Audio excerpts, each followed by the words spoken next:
Now we got to go now to one of the other big issues is Darby Allin going through the plate Yes. grass. Were you going there?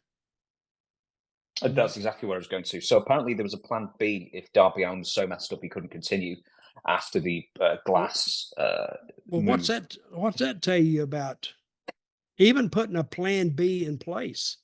They said, well, this is what they're saying. Darby, we think you're going to kill yourself. Or we think you're going to paralyze yourself. So we got a plan B. But see, you can't make people do this. They got to want to do it. Darby wants to do it, but he did land a little heavy on his like lower butt, right where that sciatic is. Mhm. So how old is the kid now? I think he's about 30 or so. I'm sorry, I've had to turn the internet off the laptop because it's hotspotting from my phone, which I'm recording the Zoom call from. It's causing too much of a stutter. So I don't have any internet to confirm it, but I think he's 30-ish. Mm-hmm.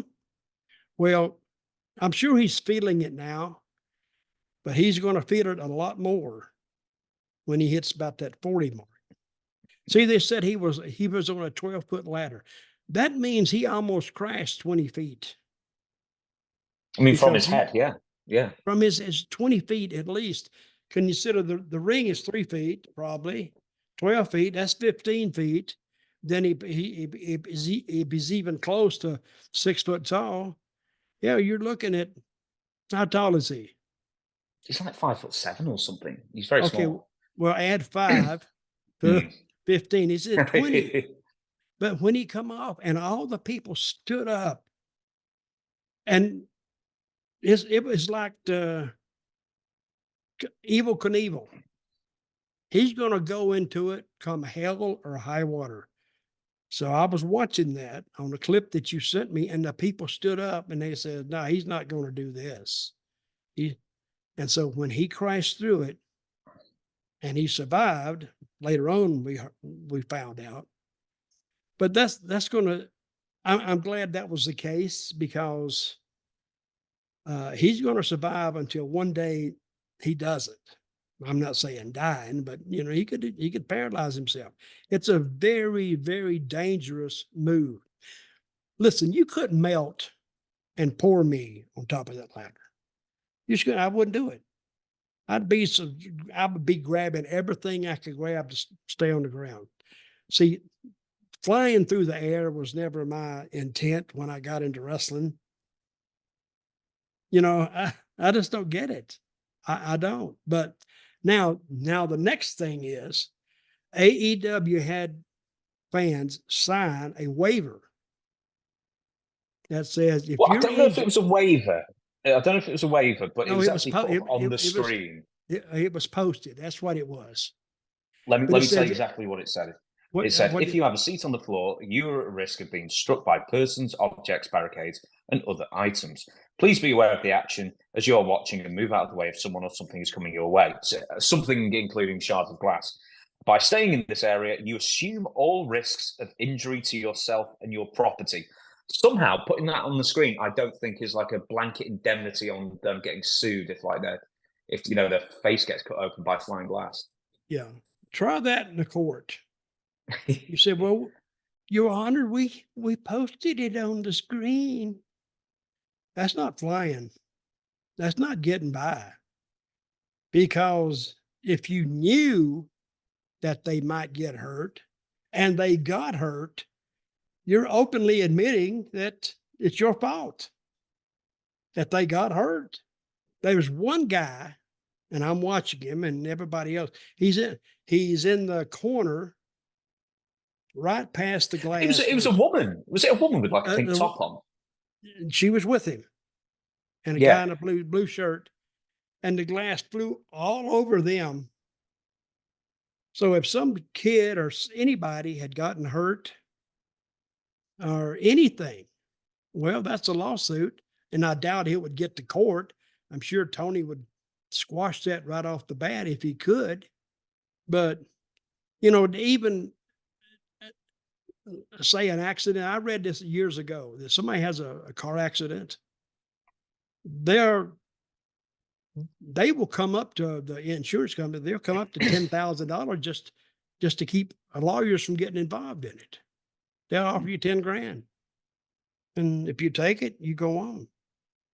But I don't think that would fly because I just don't. And I don't know. Don't they have a legal department in AEW? Well, your favorite named woman, Mega Perek, but she's left now. No, she's gone. Yeah, she's She gone. probably heard about posting that sign in Greensboro. But I don't think that would save them. They can try to put it on the screen. And what if they had a witness there and they said, "Hey, did you read the screen? What screen?" Oh, they had a big screen that says, "Hey, if you get hurt and it's not our fault, you assume or I don't all have my glasses on. liabilities." Yeah, I don't have my glasses on. I couldn't read it. crazy. Hey, As far I as love AEW. I love all these stories about them because, again, I'm gonna go back to Tony again, my favorite person.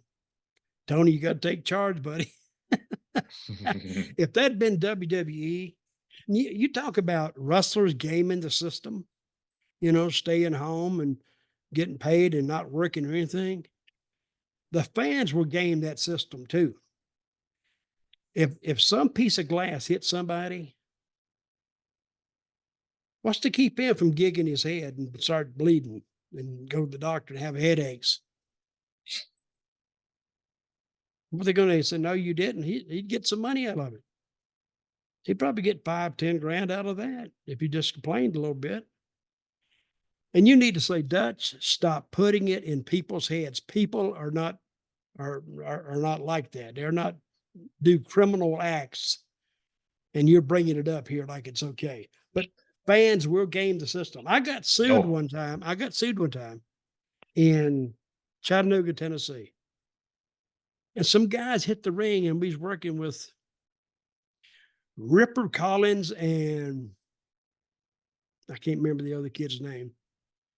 But the heels fought him, and the guy got his nose busted or something. And about 2 weeks later, he come with a lawsuit, and I got sued too. I said, "Wait a minute, I didn't even touch the guy." "Well, he's suing you too." So nothing came of it because when he got to court, I don't even think he got to court. But even if he did, they said, and the judge would say, "What did you do?" "Well, he was beating up my favorites and I hit the ring to try to." Well, you made the mistake, not them. They were defending themselves. But it didn't make it, and they threw it out. Where does Darby Allin falling off that ladder rank as? I mean, because we've probably seen some really stupid stuff, like deathmatch stuff, like CZW and stuff like that, or jumping off a building into fire, or that thing we watched last week where that guy was on fire and got pressed into the floor. But as far as like major promotions, do you remember years ago, or not long after we started this podcast, we saw the guy wear a turban covered in. I wish you had that keyed up so we could see it. That was. I can't do it at the moment. I'd love to, but I hate to laugh at this stuff that people get hurt on. We had another one where the guy dropped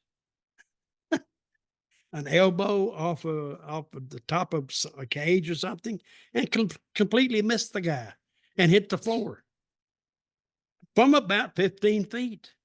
That's why I'm saying they're going to do this till somebody gets killed. Now, Darby Allin thinks, and people do remember, they will remember him for this. And I'm glad he survived it. But look at Mankind. Yeah. He did all that crazy stuff. I'm riding with him one time, and he says, and he was telling me this, and I forgot where we were coming from. I didn't ride with him much, but I know him pretty well because he started in Memphis, and I remember he rode a few weeks with me there, but that was before he got started. But he told me he'd been hit on the head so many times that he was going, and this is a long, long time ago. He said he was going home and got lost from the airport. He lost. You ever heard that story? I think you may have said it once before. It's ringing a bell. And he got lost, and he said he couldn't remember things, and but that's from getting hit on the head. If you watch some of his Japanese hardcore stuff, you couldn't pay me enough money. You couldn't pay me enough. And then I watched the tape of him letting The Rock hit him with the chair. Yep. You remember that? That was on some kind Oh, of, God, yeah. what was the name I of remember it? very well. It was Royal Rumble 1999, and then it was on Beyond the Mat, the documentary as well. Beyond the Mat. And he was telling Rock harder, harder, harder. And he was, and in front of his daughter too, and she was going crazy. Before we get off Darby Allin, I want to just ask you this. You were saying with, you're squeamish with needles and glass and stuff like that. Were you squeamish seeing Darby go through this, and then they got a zoom in on his back about 10 seconds later, and he's got like 100 cuts on his back? Yeah. Is that the kind of thing that sort of turns your stomach? Well, I can see it. It doesn't bother me too much.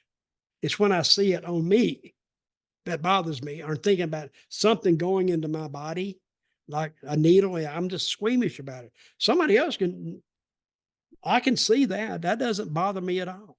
So when he went through, I knew it wasn't too bad, because there were more like just little blood coming out of him, but he had like 100 little, cut marks on him. But he only had one, I think, is on his right shoulder. That took stitches, I think. Yeah, 12 stitches is all it's required. Everything else was just tiny little nicks. Yeah, so, I mean, he got away with it really well. What kind of pane of glass do they use? It's almost like tempered glass. So it's like safety glass. So it doesn't like break into giant shards. It almost like crumbles into like blocks. It can still cut you, but it's nowhere near as dangerous as No, I think a single regular pane. the biggest liability, I think, of that is not going through the glass; it's going through the dive. I mean, he can do what he wants to do, and people will keep coming as long as he's going to do it. But one of these days, you keep it up, and I hope he doesn't, but the odds are that he's going to get hurt. And when he gets hurt, people are going to say, well, we tried to tell you, or you should have realized it. There's no sympathy there.